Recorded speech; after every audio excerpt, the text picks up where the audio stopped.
So baking is a lovely occupation or way of making a living because it's very fulfilling, because it's only as good as the passion you put into it when you're making it. That's my grandfather, John Barron, who started the bakery in 1887. And he and his wife, Nora, had 12 children, and my father was the second youngest. And he was born in 1904. Jack inherited it, and he hadn't much interest in it, and it was a much bigger business than it was when my father took it over, because he gambled a lot and he drank. So it was in a very bad way when my father took it over, and my father had worked for him for so long and he never paid him that the solicitor insisted that the property be signed over to my father in lieu of money owed to him. Otherwise the place would have been sold. His sister and himself built up the business again. She was a very good businesswoman and he was a very good baker. So it was, then it fell to me, so I was the next generation, and Joe. So I fulfilled my dream, because I added a coffee shop to it, and I had it when I did that 33 years ago.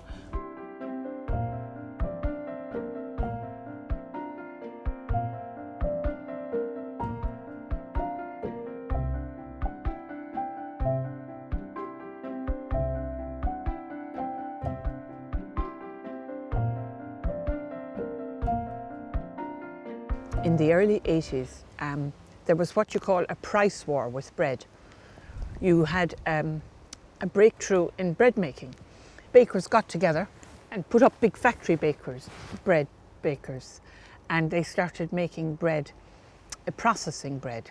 They made processed bread, and bread that was baked in under 20 minutes. And they, as a result of that, they used bread as an object to bring people into supermarkets, at bread being half the price. Now it was a different product, and back in the early 80s people weren't able to differentiate between good bread and real bread and processed bread.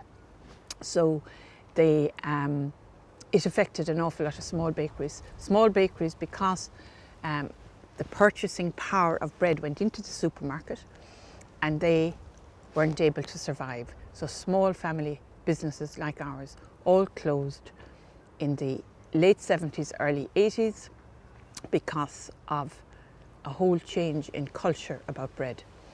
And it was brought on by people who were into making money as opposed to making bread. Whereas I come from a tradition of people who were making quality bread to nourish people.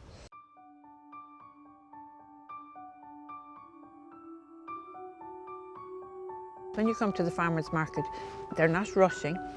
It's a different environment to shopping than anywhere else, and they're supporting the local people who they know live out the road, or a farmer who's growing some vegetables, or a man who has lovely free-range eggs and they make beautiful things. So people come to support it because they're leaving their money within their own community, and that's a great thing.